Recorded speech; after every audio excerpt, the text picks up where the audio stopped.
Hi, I'm Shamar Griffith, codename Comic Shams. And I'm Andrew Tejada, codename Arate. I'm a blurred with a love for artwork and comics and animation. And I'm a writer in Blurred with a love for pretty much the same things. We grew up together and spent much of our formative years watching and talking about DC superhero shows and content. In fact, we still do. Every episode, we will discuss a DC production, compare it to its original source material, and share our thoughts on the adaptation. We've enjoyed our conversations these past couple of decades, and we think you will too. This season, we're looking at 16 years of DC animated movies to see which stories are sweet and which ones are sour on yet another DC animated podcast, part of the Forgotten Entertainment family.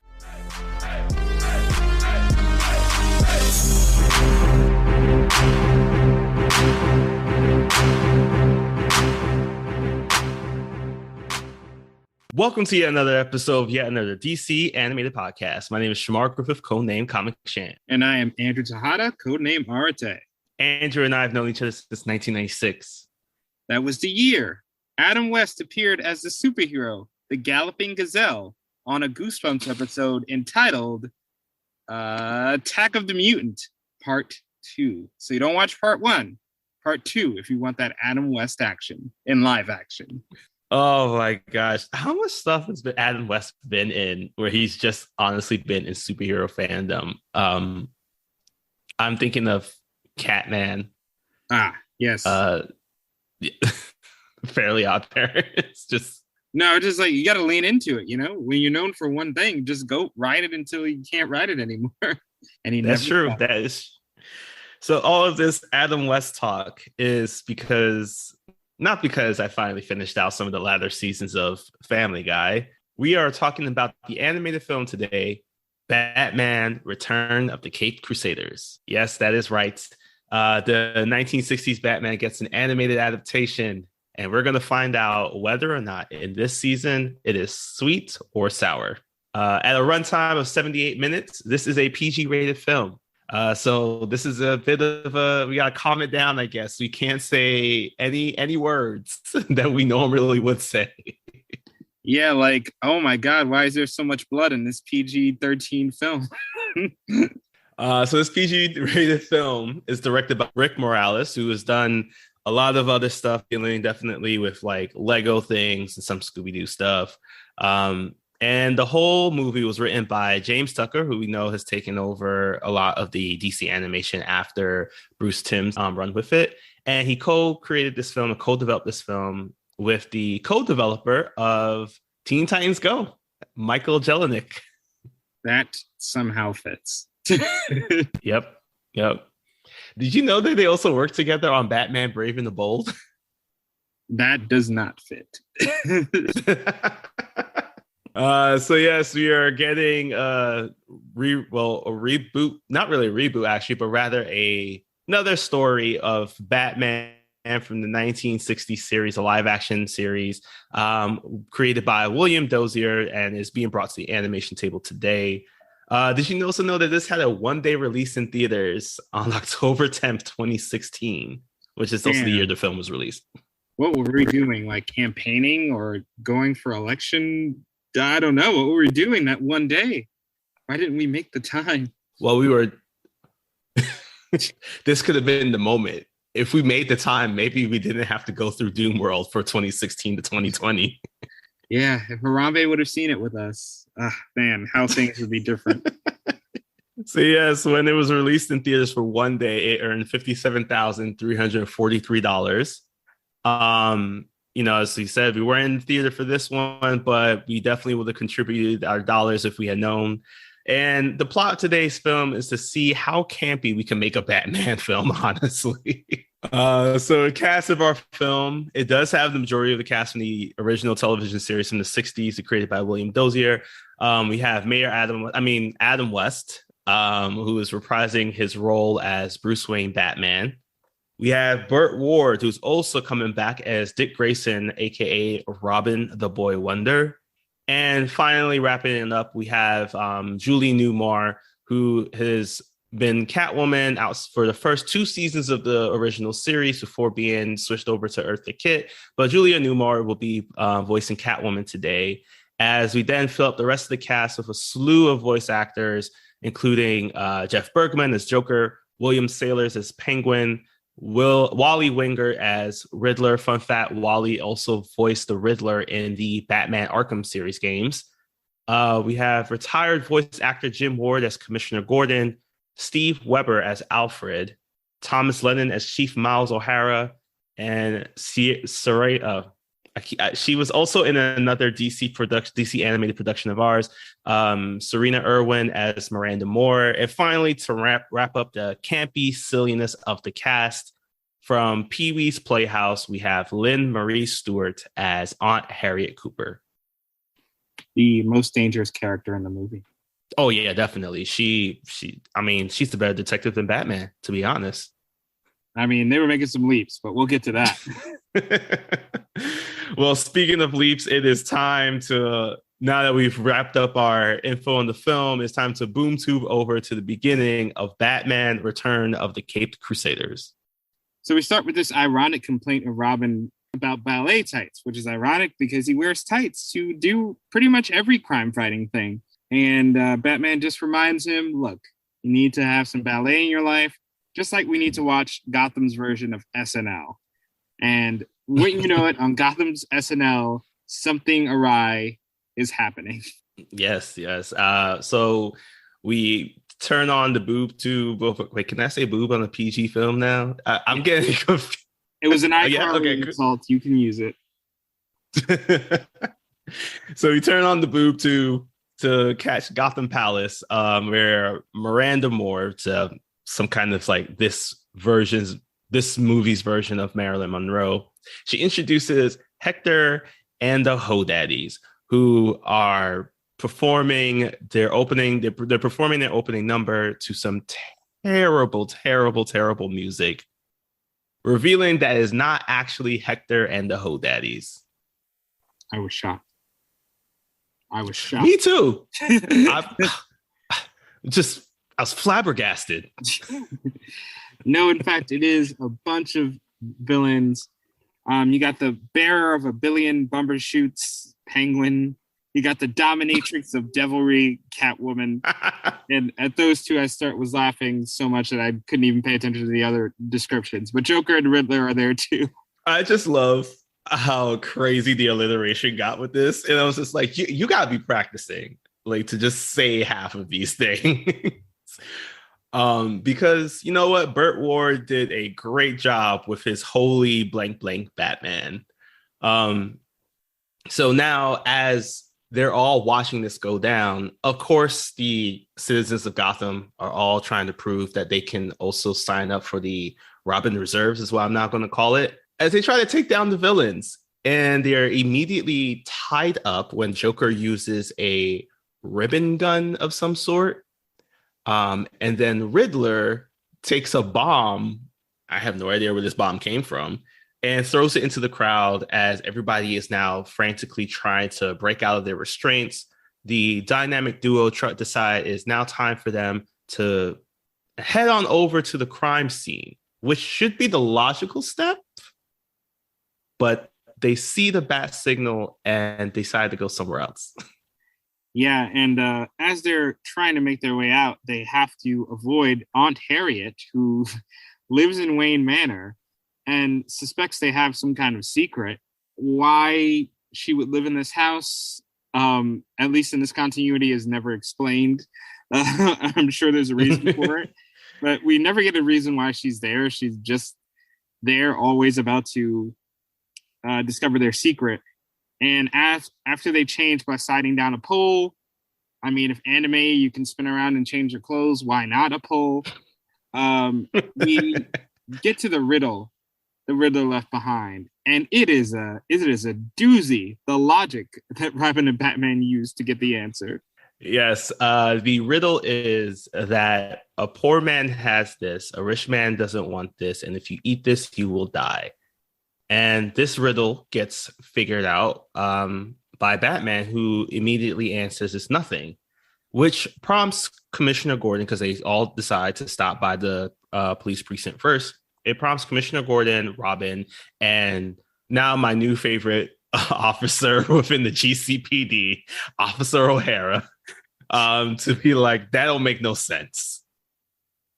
And because of that, Batman then continues to explain that no, the answer is to mean nothing. The answer is nothing.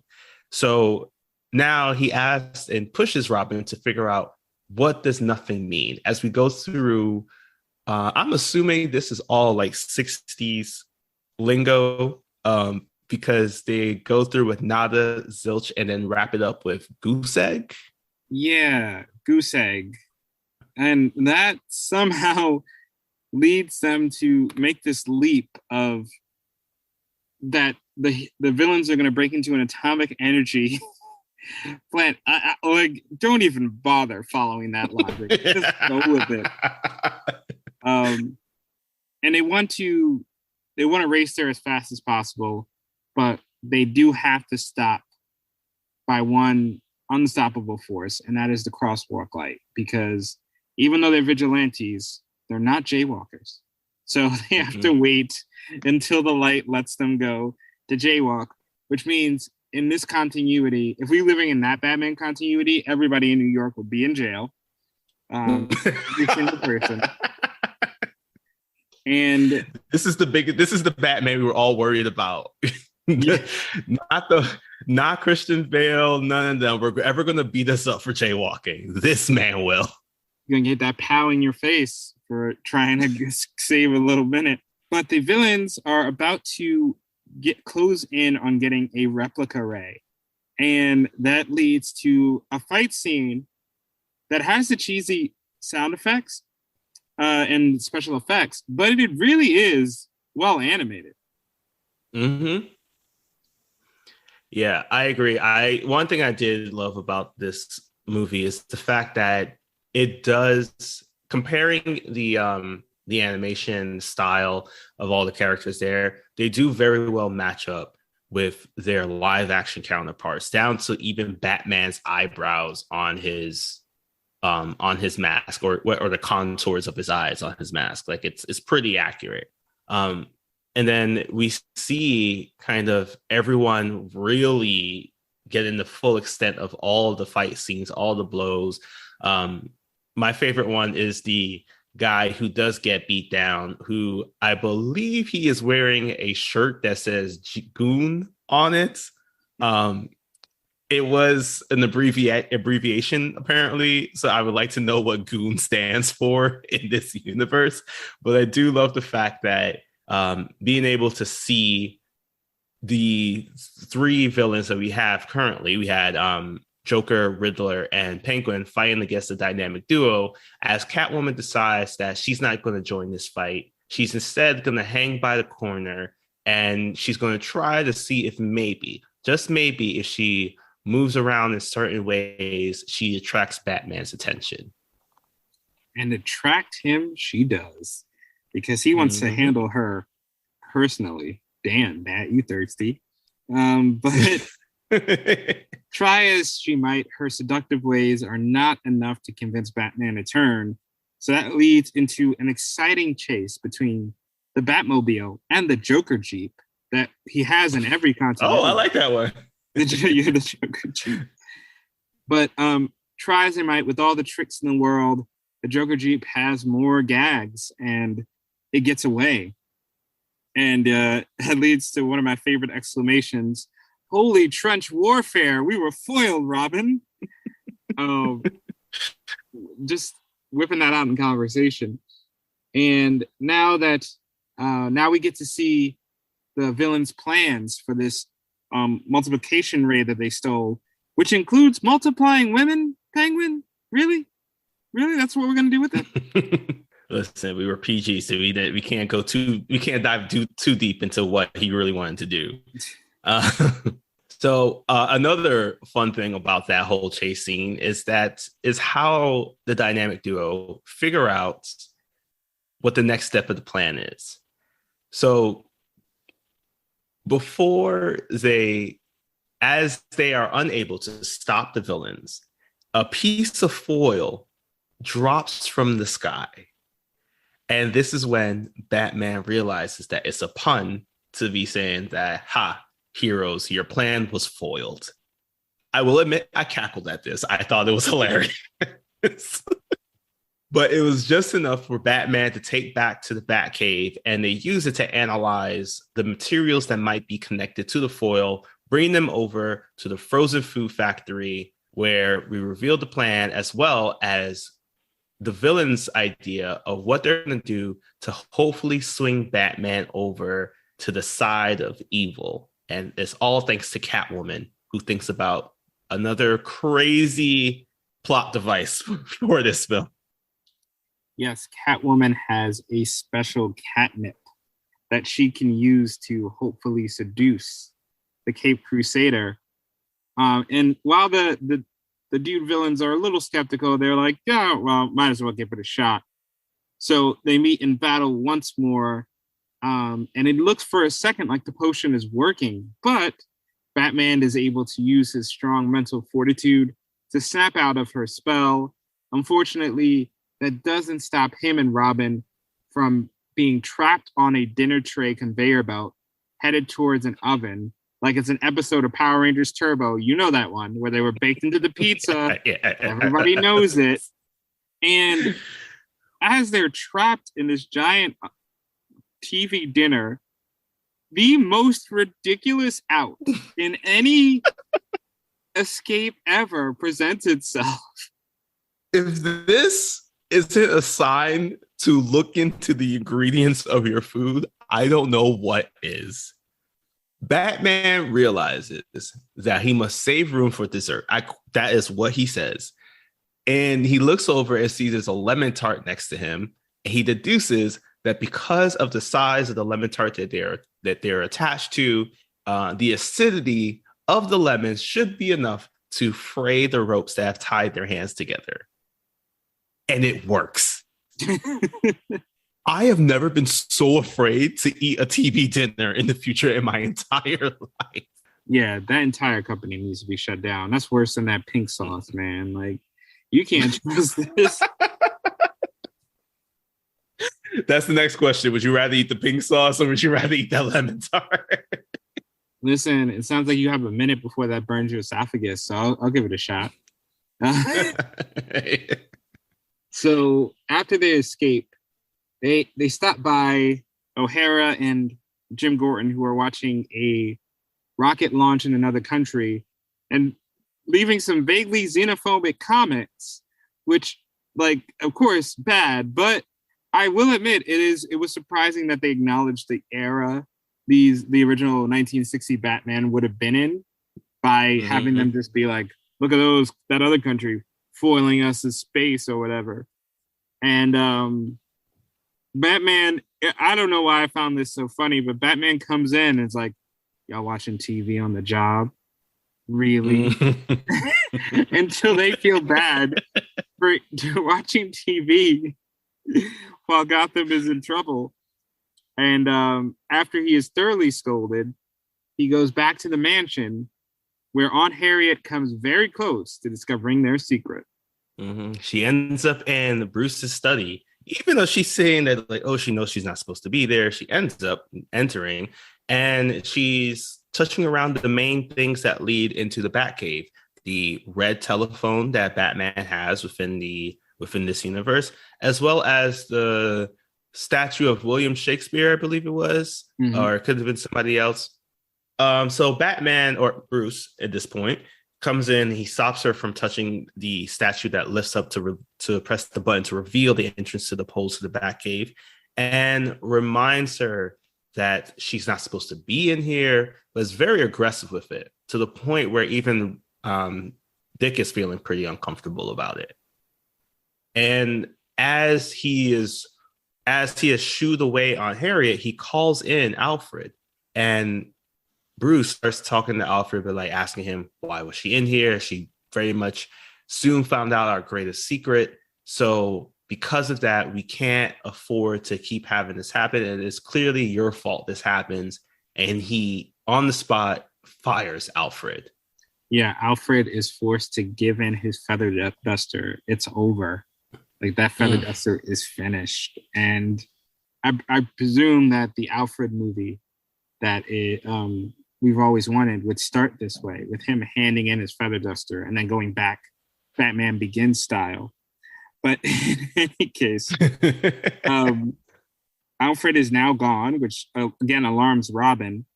But they get back to the investigation, and another great line where Robin has to read a dead language, and Batman goes, "No language is dead if it's in your heart." It's like, what?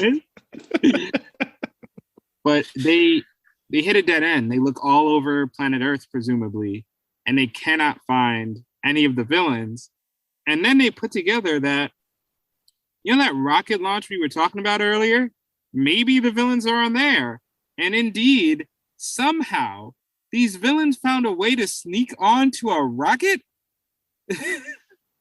Listen, Andrew, Occam's razor is what was it? The laws of parsimony or whatever it was that they said in Latin. It makes sense in this universe. We don't question it.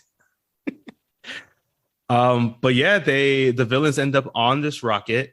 We see that Joker has knocked out the astronauts as the four of them enter the space station that was built by the U.S. government and the government. Apparently, they're now competing against for the space war, the Belgravians.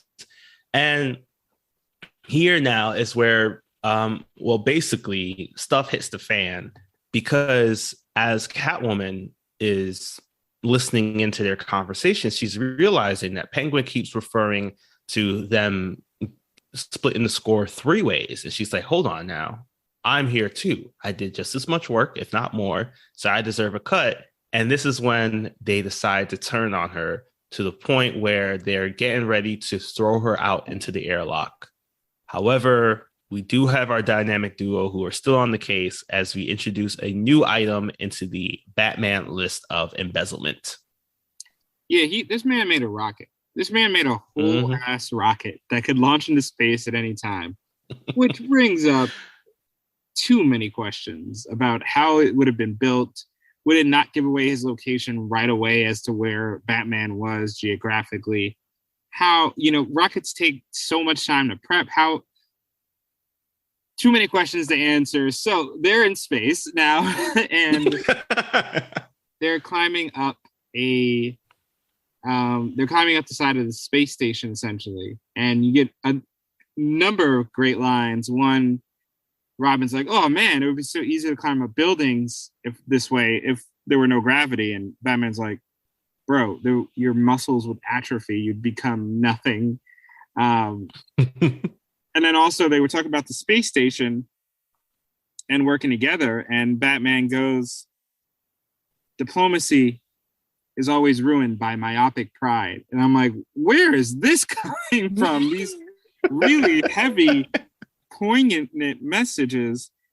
But just as they're about to discuss more moral issues, they notice Catwoman is in trouble and save her just in time to meet up with the villains and hear what might be a more insane plan than the plan from Gods and Monsters, where everybody was microchipped on planet Earth. Yes, the villains that consist now of Joker, Riddler, and Penguin have decided to use the replica ray to replicate Earth.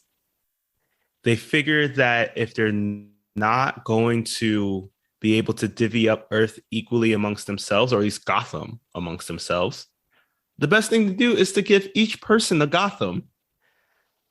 And there's a lot of stuff that we could bring up about, how these Earths will occupy the same space and time and all these other things that, to quote Batman from Justice League Doom, we would need more than a week to talk about all the issues about that. So this is why Batman, teaming up with Robin and now Catwoman, decide that it's time to take down these I was trying to do a 1960s Batman reference, but these villainous villains to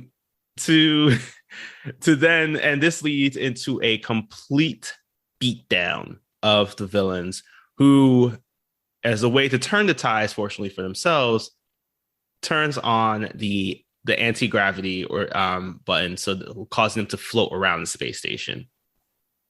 Yeah, and this is where, if you hadn't clued into something being off with Batman, now this scene would make it abundantly clear. He pulls out some knuckle dusters at one point. Says, "You want to get nuts?" Like I guess quoting the Jack Nicholson Joker with that phrase. And he's basically, now it feels like he's the Dark Knight era, or more accurately, Affleck era Batman in the 1960s universe. And he is just messing these guys up in brutal ways and is easily able to overpower them with minimal help from Robin and Catwoman. So now it's really clear he has become more aggressive. And we're hoping, after we briefly see Alfred out on the streets digging through trash, how the mighty have fallen. He doesn't even have a feather duster to clean up all the trash. But after we see Alfred on the streets, we see what Batman is doing now that his main foes are dealt with. Yep. So they return back to Commissioner Gordon and O'Hara at the police station, and they're just having a conversation where Batman's receiving praise from the two of them. And as they quickly turn away because they notice something on the television, this is when they turn back around and notice that Batman has disappeared. For Batman fans, this seems like a typical thing, but then they state in the movie that, Batman's never done that. He, in fact, even leaves Robin behind. Batman, we also realize, also takes the replica ray. And now Robin has to figure out how to get back home. So he does the one thing that all people must do whenever they don't have a ride, and somehow hitchhike. Yeah, which would also give away the location of the Batcave. But right. So we see over the next few years, could have been few years. We see over a period of time that Batman is letting crime spread. He's letting kids are skipping school. The truancy is up 100%. The commissioner and O'Hara, sweet O'Hara, are forced to resign. And Batman is pretty much taking over everything with the power of this replica ray. With the power of this replica ray, he can basically be everywhere at once. So he has pretty much gotten Gotham underneath his boot. And that's when a desperate Robin, goes to Catwoman for help. And they have this conversation while she traps him in a birdcage. I think this was my favorite visual gag of this film, because he literally falls into the birdcage, and it's just like also Catwoman has a club, the Kitty Cat Club, I think it was called. And I just thought it was just impressive, like the fact that they were all trying to fight over taking control of Gotham, even though they legit have their own places that they could just manipulate the underworld from. So now Robin and Catwoman have teamed up. They head on over to the Catmobile. Yes, that is a thing in this movie. It is a two-door coupe with a cat tail. And they, of course, though, Catwoman makes sure that Robin doesn't try anything, because they are heading back over to the Batcave. Robin says that he needs to knock her out with some of the Bat knockout gas. And as he does so, she reminds him to keep his hands to himself. That's the most important thing. As she knocks out, and they drive on over to the Batcave to figure out how they can take down Batman. Unfortunately, Batman has already anticipated this move, because Batman shows up in the cave and immediately makes it clear to Robin he knew this was going to happen. Catwoman decides maybe now it's time to switch sides to the guy who has the advantage. And Batman, once Catwoman has switched sides, says, basically, let's kill Robin, which is extremely jarring to hear in this movie. And luckily, Catwoman reveals her deception was a ruse to hit Batman with the antidote. Unfortunately, Batman has the antidote ready to go. So the potion that has been turning him evil this whole time is still kicking. And now there's only one thing for two gentlemen to do. and that's a utility belt battle. Yes, yes. And man, I gotta say, this Batnip, which is actually what it's called in the film, is a pretty powerful force because Batman does not hold back in this utility battle duel. As we see first, we see that he pulls out the Bat knockout gas, which Robin counters with the Bat wake up gas. Batman then Robin then pulls out the bat cuffs, which Batman uses the bat lockpicks on. And then Batman decides to throw out the bat, I believe it was the bat's gun or it was a bat's knife. And Robin is able to, it was the bat bomb, which Robin is then able to deflect with the bat shield. And I kid you not, this is the way that the battle goes. Yes, this battle is absolutely insane. But try as he might, Batman gets the better of Robin. He ties him up to a nuclear hole he had nearby. And the fact this is in the Batcave is just like, I feel like this is a red flag. Yeah, the amount of radiation they must be exposed to on a daily basis is insane. Mm-hmm. Being that close to an open nuclear, like what? And another hilarious line where Robin is trying to figure out how to, like, maybe they can swing the rope up, but Batman has cleverly raised the bar 3 inches. And this 3-inch difference will prevent him from swinging up there, which, my God, the writing on this is incredible. So it looks like they're going to die as they're lowered into the nuclear reactor. But the one thing Batman didn't count on was that Robin had sprayed himself and Catwoman with anti-isotope spray, which somehow made them immune from the nuclear blast. Yes, that's how it is. It's just how it is. There's no reason to dwell on it. The next scene has the other prisoners doing hard labor. Yep. So Robin and Catwoman continue on in their team up as they disguise themselves as prison inspectors who head on over to Gotham State Penitentiary. Apparently, there is no Arkham in this continuity. They're claiming to be there because they have noticed that everything is just terribly assembled there. Like the pickaxes that the prisoners are using are not up to code. The ball and chains that they're using are also not up to code. So they go around and start giving each of these prisoners a new pickaxe and then a new ball and chain. We also pass by our villains from the beginning of the film, Riddler, Joker, and Penguin, who are also engaging in hard labor. However, they do not get any of these updated items as they are just passed on by. And as Catwoman and Robin leave, this is when everything that the prisoners were given changes into something else.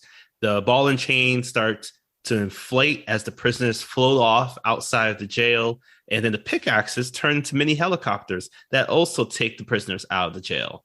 So now the prisoners are just like the prison guards are really trying to figure out what's going on. They're trying to shoot down the prisoners.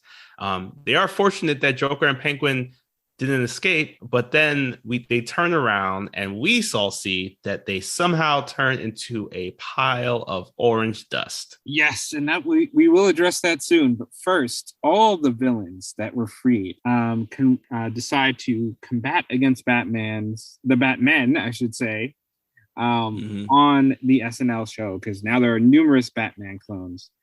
And, I just didn't even know that they were going to go and bring Batman's greatest foe onto the show, Mr. Egg. I didn't think they would be so bold, but the Eggman himself tries to take on Batman and settle their rivalry. He loses instantly, but the Shadow Clone Jutsu is strong.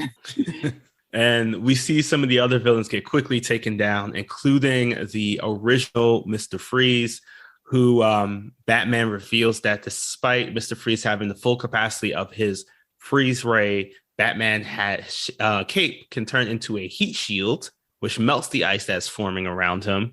Another one of my favorite scenes that happens on our Gotham SNL is the fact that in order to engage in the fight scene, the camera turns to the side to give it as a crooked sense of viewpoint for us to see. And this leads into basically the Batman win. Robin gets punched in the face a couple times. Catwoman, although she does hold her own, she also gets taken down. And they're brought over by the Batman to the original Batman, who was actually over on the side dancing to his the typical Batusi, I believe it is called, with the band for today. And he's now gloating. He is ready to finally take down the two heroes who have been plaguing him this entire film. However, before he does so, there is one person that comes up to him to offer him a bottle of champagne so that he can celebrate his victory. Yep, and upon drinking it, he is immediately turned back to normal because, of course, the person with champagne was Alfred in disguise, sipping him the antidote, because Alfred knew if he was ever fired by Bruce Wayne, that it was probably because of some mind control trick. So he was on the streets preparing this the entire time. But that's not the crazy part, people. That's going to be sane in comparison to when you realize the reveal that all of this was set up by the villains, because the orange dust that we saw in the prison, those were clones of the three big bads. The three big bads we've been following all throughout the movie of Penguin, Riddler, and Joker were actually their shadow clone jutsu selves that just faded now. And they planned everything from the Batnip, the betrayal. They did all of this. Why? Why did they do all of this? So they could steal from 3 museums. My you God. Guys could have skipped so many steps. Yeah, I had a very similar feeling about this because I was just like, by the time we got to this, I had completely forgotten they were even in this film. So now our 3 villains, they're stealing stuff. We see that Riddler has stolen the first puzzle. Penguin has stolen the Fabergé egg. Joker has stolen a painting of fun DC fact is the painting of a clown that has the same kind of mask and setup that Joker was first wearing when he was introduced into the Batman live action series here in the 60s, as well as a mock-up of what Heath Ledger wore in the Dark Knight film. So upon celebrating their victory, this is when Batman rises from the shadows alongside Catwoman and Robin. But unfortunately for them, Penguin was able to get a ride, and that ride was the Penguin blimp. Yeah, but it's a launch to get to the Penguin blimp. He also jumps on a Penguin rocket umbrella, which almost broke me. That almost broke me. The giant rocket umbrella. But they get to the blimp finally, and it breaks out into another massive fight where the villains all get pretty fitting ends, such as Joker falling into a circus and being shot out of the cannon, and Penguin falling in just a pile of fish, which would have 100% killed him upon impact, because fish have bones. So imagine landing on those. Also, just density. Yeah, that too. The height of the fall, the pile of fish that was barely disturbed by him falling in it, he would have died. And Catwoman at some point in the battle also saves Robin, proving her innate goodness. And I do like they throw in a little shot where the Catwoman suggests, "Why don't we run away to Europe and sip drinks at a cafe?" And Robin goes, "Holy unsatisfying ending." It's like, y'all really taking shots at the Dark Knight Rises. All right. As Catwoman, she lives to crime another day. And we come towards, now that all the villains are defeated, there's really only one thing left to do. That is to head back and protect their secret identities from Aunt Harriet, who they revealed to her they threw a surprise birthday party for her. They invited a group of people to come on over, and she hints at a couple times of feeling like she kind of knew that maybe they were Batman and Robin, but now this whole party just distracts from that. And now Bruce and Dick, they're partying along. Unfortunately, once again, they are called by Commissioner Gordon as they see the bat signal in the sky and the excuse they give is that they need to go, was this night fishing? Or was it was something else? But anyway, they give a good enough excuse that they're able to leave the party and run off into the night to continue their journeys as deputized officers of crime fighting. And that's our film. That is Batman Return of the Caped Crusaders. Just like The Dark Knight Returns. Same tone, same everything. Mm-hmm. Mm-hmm. Yes. And we end it with a credit sequence of Batman and Catwoman dancing separately. Batman doing the Bat-Tootsie, Catwoman, showing that this is a PG film, I guess, because I don't understand why we just basically were just seeing Catwoman twerking the entire time. The animators were tired. They needed something. All right, well, that is the end of Batman Return of the Caped Crusaders. Before we determine whether or not this 2016 film is sweet or sour, let's hop on over to down the Batcave Bat Pole to find out another Forgotten Entertainment Family podcast that you should be listening to the next time you're not listening to us.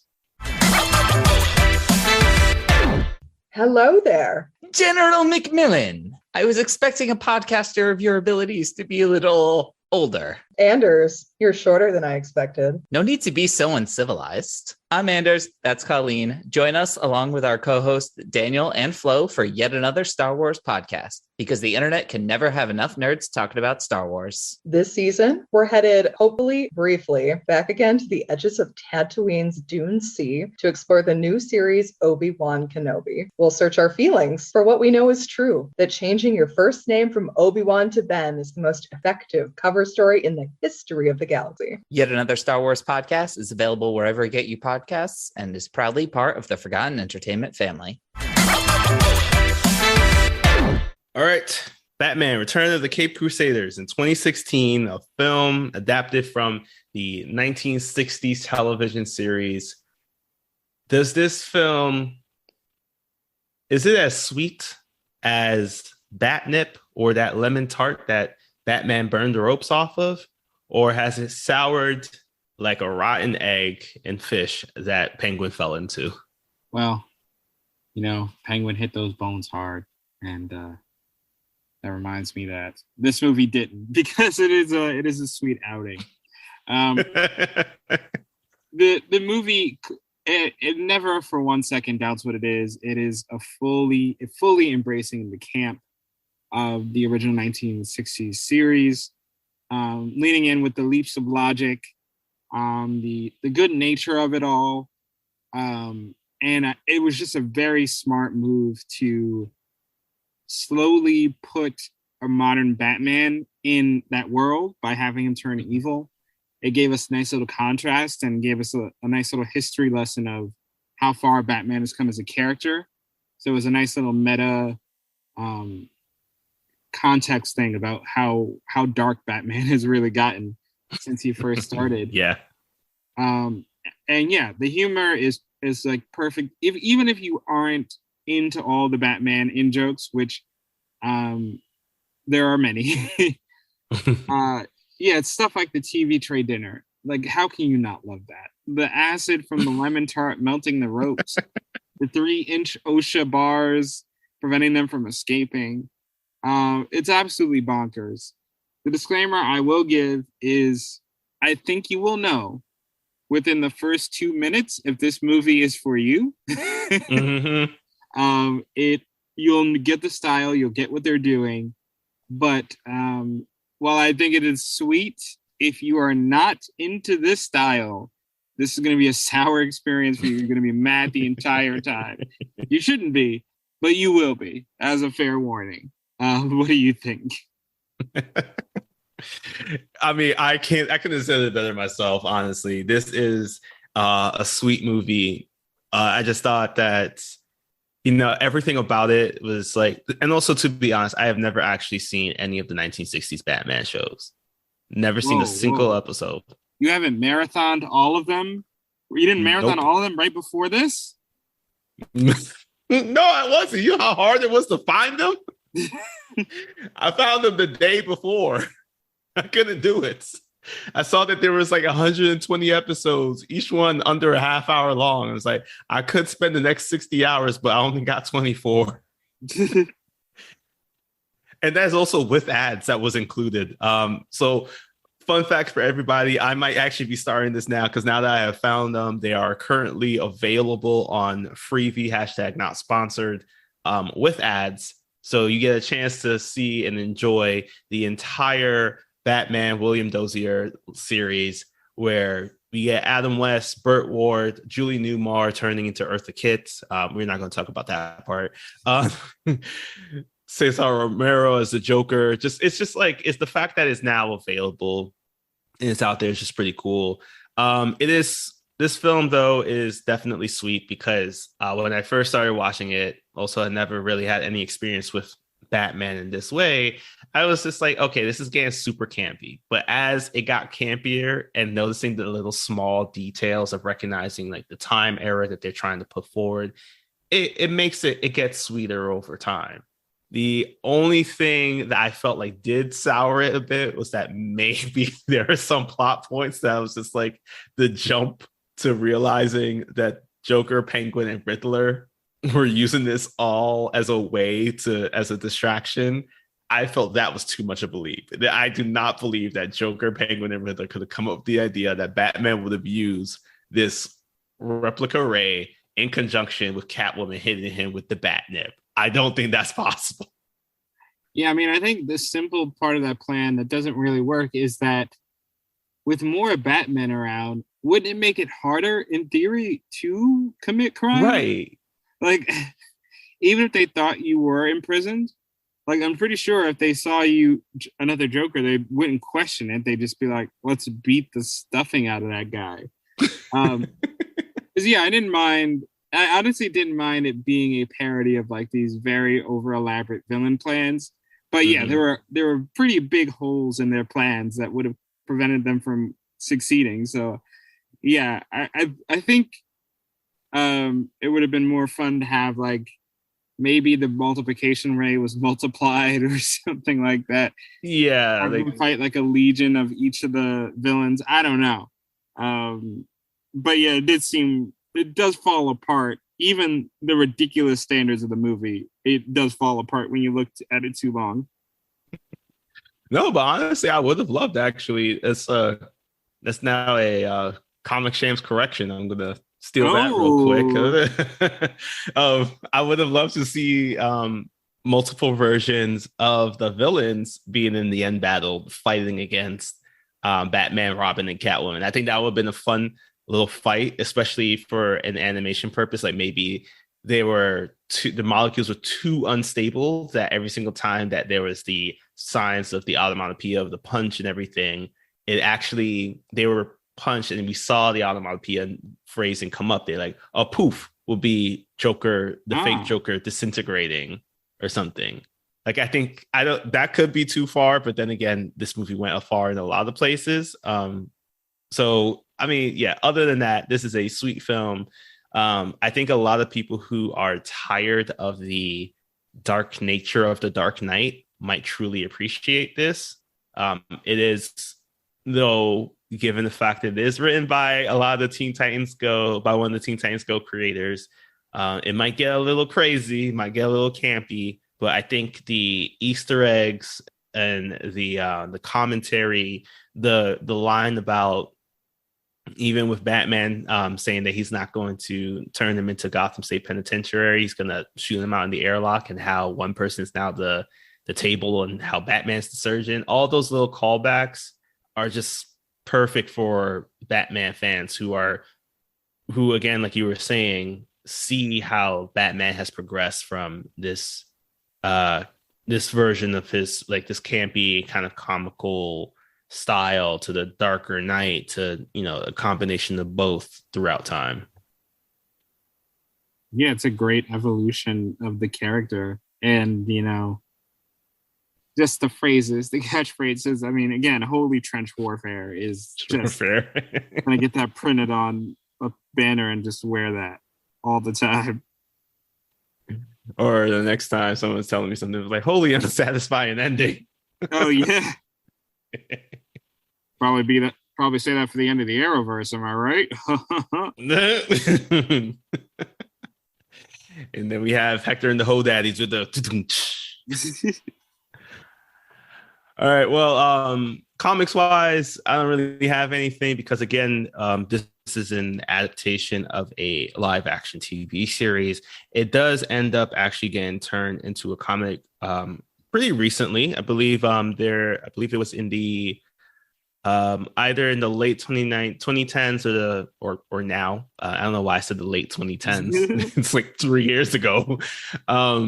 We do have Batman 66, which is a running comic book series, which has introduced a lot of the other villains that they were unable to introduce during the actual TV show's run, including Two-Face, who does actually end up getting the movie. There is a sequel to this movie. It is Adam West's last Batman role, along with Julie Newmar, I believe, as well, who is voicing Catwoman in that film too. Just a thing for everybody to know: Burt Ward is the last member of this film series to still be around. And he's been, you know, you've seen him in the Arrowverse. He's also had some and some dialogue as well in a lot of the cartoons that we've seen recently. So, you know, just having this connection to the nostalgia come forward in time.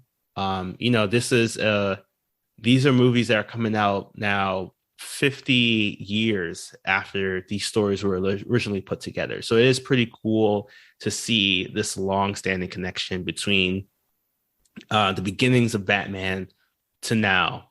And the only thing I have really is just Andrew, if you could take a show from the past, live action, and give it an animated film adaptation, what would it be?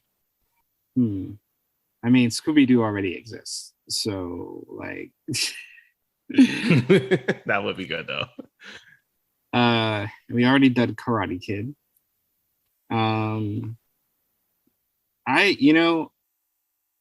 I think weirdly, I mean, technically this show already kind of exists, but I would like to see it still. An animated Charlie's Angels. Are you talking about Totally Spies? Look, here's the thing, all right? Totally Spies, they don't work for Charlie and they're French, okay? Okay, right. Yeah, it's true. That's true.